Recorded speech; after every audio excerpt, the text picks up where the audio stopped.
And we are back with another episode of the Kyle and Sloan Show. I am very excited today to welcome back one of the regulars, one of the fan favorites, Lieutenant Colonel Karen Kwiatkowski. How are you doing today? I'm doing fine. Thanks for having me. Of course, I'm very excited to have you back. Apologize, everyone. We're starting a little bit late with tech issues, but we do have a lot to talk about. The war state has been busy. I want to talk to Karen about Venezuela and Gaza, two major subjects going on. And of course, we continue to have these drone strikes on boats, now both in the Caribbean and the Pacific.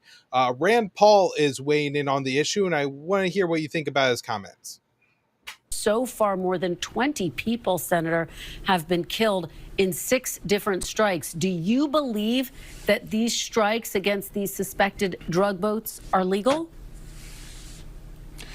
No, they go against all of our tradition. You know, when you kill someone, you should know if you're not at war, not in a declared war, you really need to know someone's name at least. You have to accuse them of something. You have to present evidence. So all of these people have been blown up without us knowing their name, without any evidence of a crime.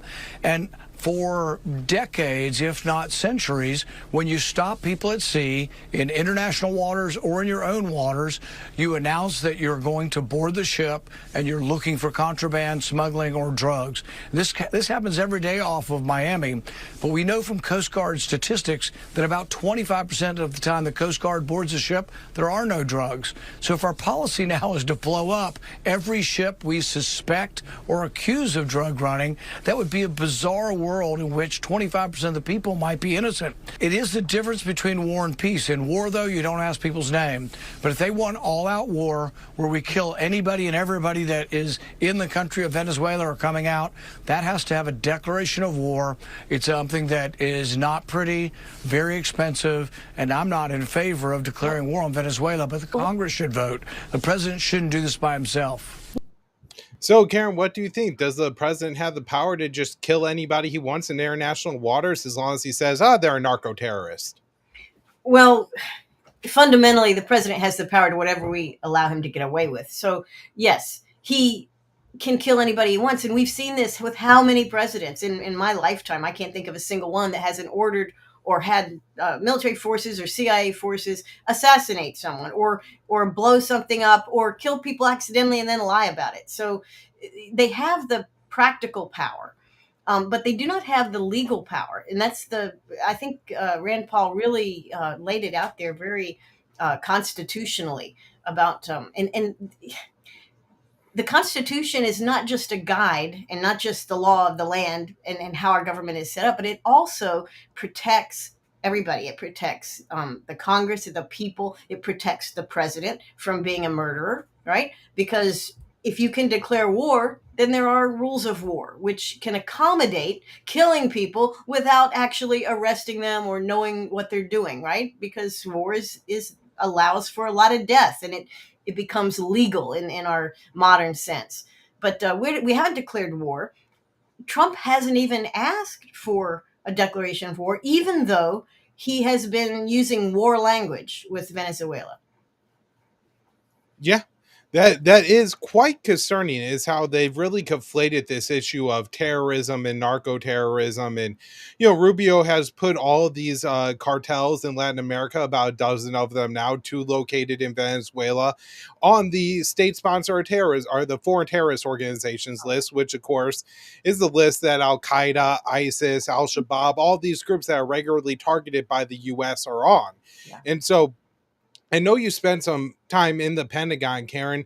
Does this seem like something even insane for the Bush administration to just stretch the 2001 AUMF all the way from Afghanistan to the Caribbean, to Venezuela, to Mexico, to the waters off the coast of Colombia? Yeah, this is a real problem because, and I think people predicted this back in 2000, 2001, as we justified, we have terrorists, like the war, like Bush used to always say, war on terror, right? The war on the earth. No, I mean terror. But anyway, this idea of a war, undefined by really territory, undefined by law or sovereignty, a war on terrorists that somehow is conducted under the AUMF, right? Which I guess they keep morphing it in to allow presidents, all of them, to do whatever they want.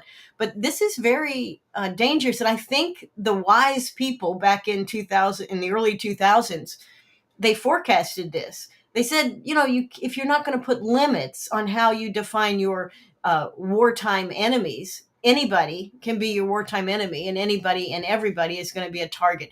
So it is, it's the ultimate in hubris for this government to do this, but we have set ourselves up for this. And I don't, other than Rand Paul and probably Thomas Massie, I don't see any leadership in DC that is willing to stand up and enforce the Constitution on this and other things. Because, we had a big joke. I don't know if it was a joke. It looked like a joke. Remember we had a $500,000 bounty, or I don't know what it was, on the ISIS guy who took over Syria with our help and our blessing, of course. But he was, even before we took the bounty off, he was meeting with American leaders as if he was a distinguished statesman. And so we play this game of today we kill you, tomorrow we'll kill somebody else. Today you're our terrorist, tomorrow you're our good friend, not a terrorist. So it is, the American people need to have more power and control of this, because the dumbest among us, I'm sorry to say, the most uninterested among us can tell the difference between right and wrong here. And President Trump, unfortunately, as his predecessors did, every one of them, and of course Obama comes to mind. Trump's trying to out-Obama. He wants a peace prize, but he wants to kill whoever he wants to kill whenever he wants to kill them around the world, using our military that American taxpayers pay for, using our CIA that we pay for. Yeah. So one of the really good libertarian foreign policy analysts is Ted Galen Carpenter. And after Trump took office, he wrote an article explaining the dangers of waging a terror war against cartels.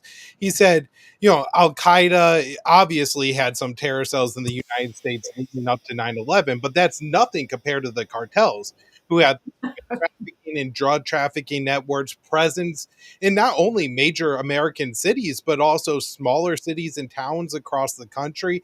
There's, how many Americans were there in Afghanistan on 9/11? Probably maybe a few thousand at the most.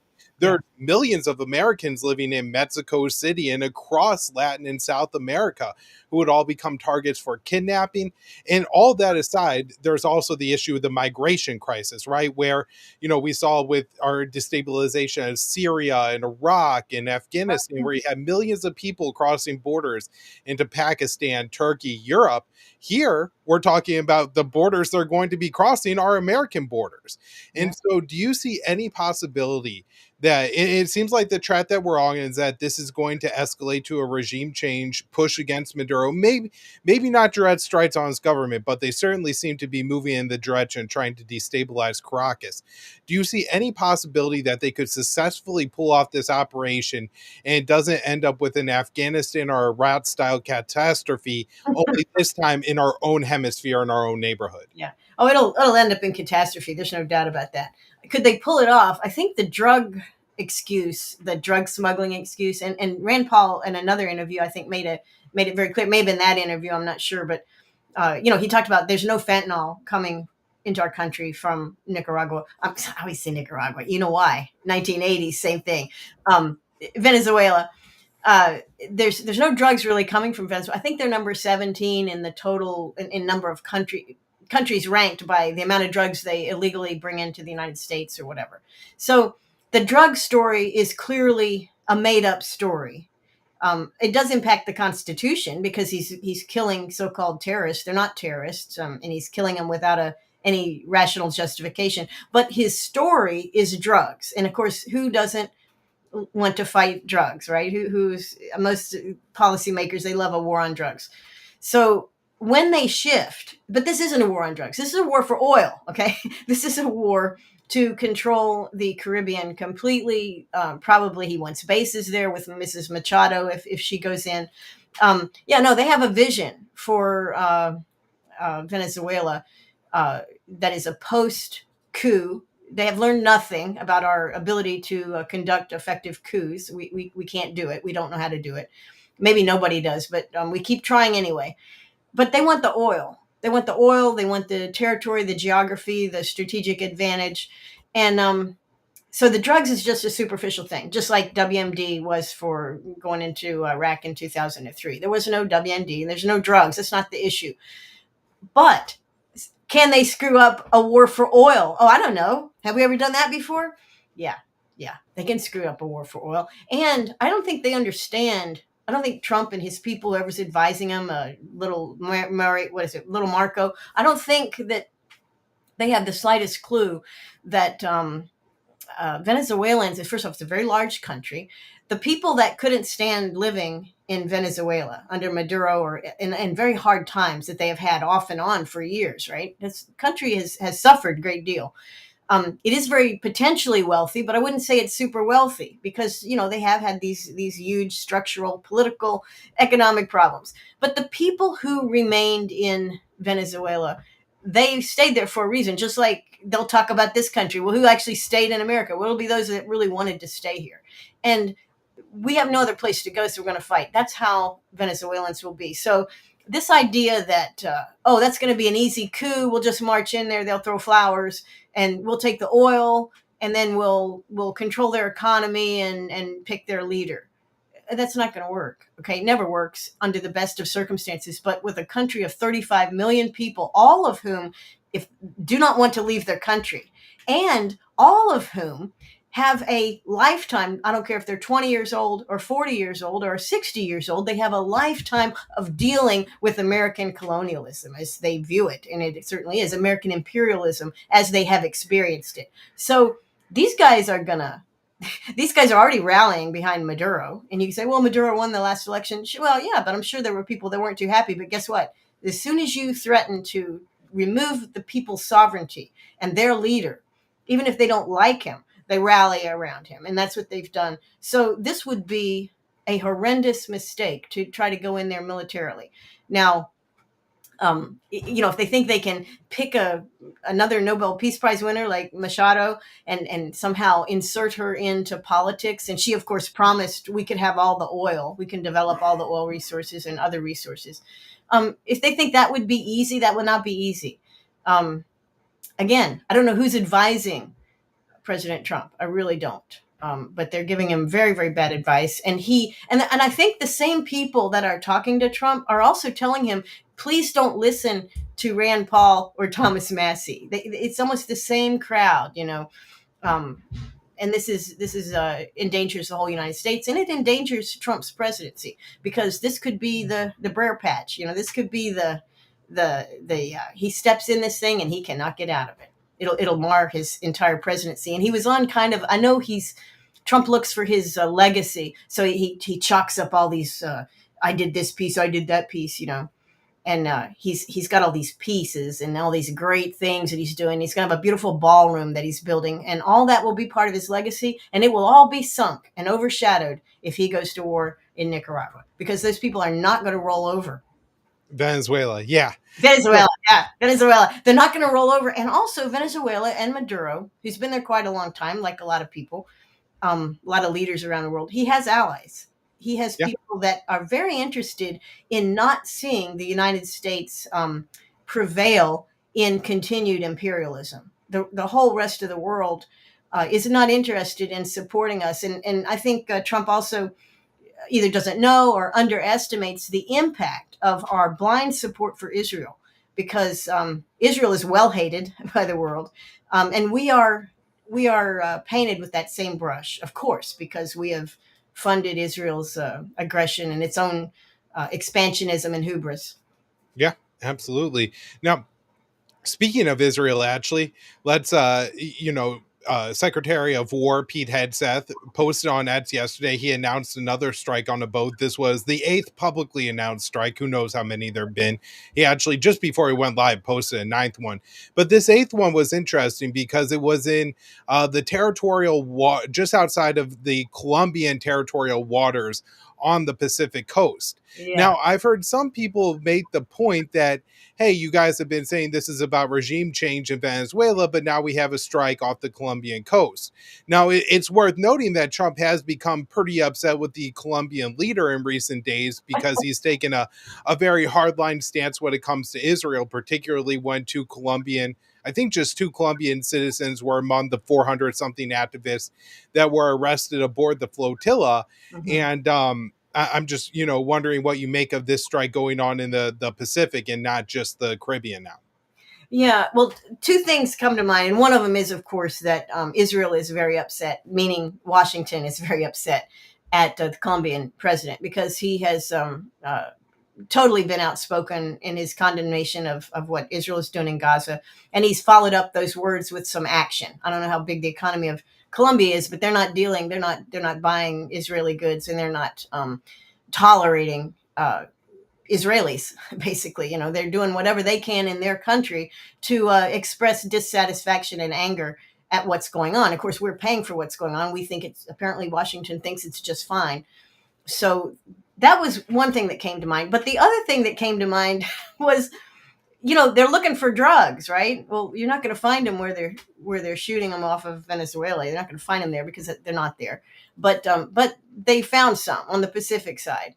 And of course, off the coast there, Colombia is higher up on the list of drug exporters than Venezuela is. So they were looking for a real haul of drugs because too many average people, like all of us and just average people, were saying, wait a minute, I never heard of, what is this drug war against Venezuela? And there was a fake picture that was released by some government entity. It wasn't a fake picture. It was a real picture, but it was from a different ocean and a different year of a speedboat, like the kind they're blowing up in Venezuela. And they were saying, hey, this is carrying drugs. And they said, well, yeah, it was off the coast of Spain in 2024. And so that was an embarrassment. So they're really trying to push the idea that this is a legitimate act of the war against drugs, as opposed to a resource grab for oil and a potential regime change. So, I think they're trying to protect the narrative in both cases, whether it's because Colombia stood up against Israel and has said mean things to our bestest ally in the Middle East, and we're mad about that, or they're looking to substantiate, hey, we really are intercepting drugs. We really are doing that in the southern waters. Either way, they're defending a narrative. And again, who's advising Trump in the White House that this is going to end well? It is not going to end well. Not at all. And you mentioned about the integration of the gangs and the various Central and South American drug running gangs and cartels and things like that throughout our country. There's no doubt there are. And of course, we have Chinese cartels. There's all kinds because we have an open country and they can operate here pretty effectively. But, this actually connects deeply, I guess you could say, like tentacles really, in our economy and in local government, including dirty cops, okay, including all the people that benefit because people are here making money. Maybe it's not legal money, but they're making money and they're spending money. And, we back a few months ago, I guess early in the spring, there was that takeover of a apartment complex in Aurora, Colorado. Yeah. And it was a big, news thing. And it really did sound kind of scary. I don't know how really significant it was. But anyway, there was ICE activity and they did kind of get control of that situation. But that situation had been going on for quite a long time. And you say, well, why didn't the Aurora local government and the cops or whatever actually, do something about that, right? If you have a place where illegal activities are going, well, the reason they didn't do anything about it is somebody's paying rent to somebody. Money is flowing. The economy is rolling along. I think people overestimate how great the American economy is throughout the country. And they'll understand, if your income comes from renting to a drug dealer, well, you're going to probably keep renting to that drug dealer if the alternative is to rent to no one. So, again, Trump lives in a different world. He does. I know he cares about the little guy. At least he did when he was running. I don't know if he does now, but he really needs to get out more, and he needs to listen to voices of people who actually have some experience and have some respect for the Constitution. And actually, that's what's missing. That is what's missing in Washington right now: respect for the Constitution. Yeah, absolutely. I want to move on and ask you at least one question here about Gaza. I have a clip of Itamar Ben-Gvir, that's the Israeli National Security Minister, making a fairly provocative comment here. Right now, we have the opportunity, especially today, to stop everything and say, for a moment, the hostages, thank God, life has returned. That was the main argument for why we are not continuing the war. And now we need to return to fighting. We need to go back to war. We need to unleash the gates of hell upon them. So, Karen, what do you make of this? Is Israel about ready to go back to war? I just read an article in Haaretz where they said that Trump has actually been sending a stream of high-level officials, J.D. Vance, Jared Kushner, Steve Witkoff, Marco Rubio, to Israel in an act they call BB-sitting, where instead of babysitting, Bibi, the nickname of the Israeli prime minister. So what do you make of the survivability of the ceasefire at this point in time? Well, okay, I never had high hopes. I did have hope, because you always have to have hope. And it looked like, well, this is a step forward.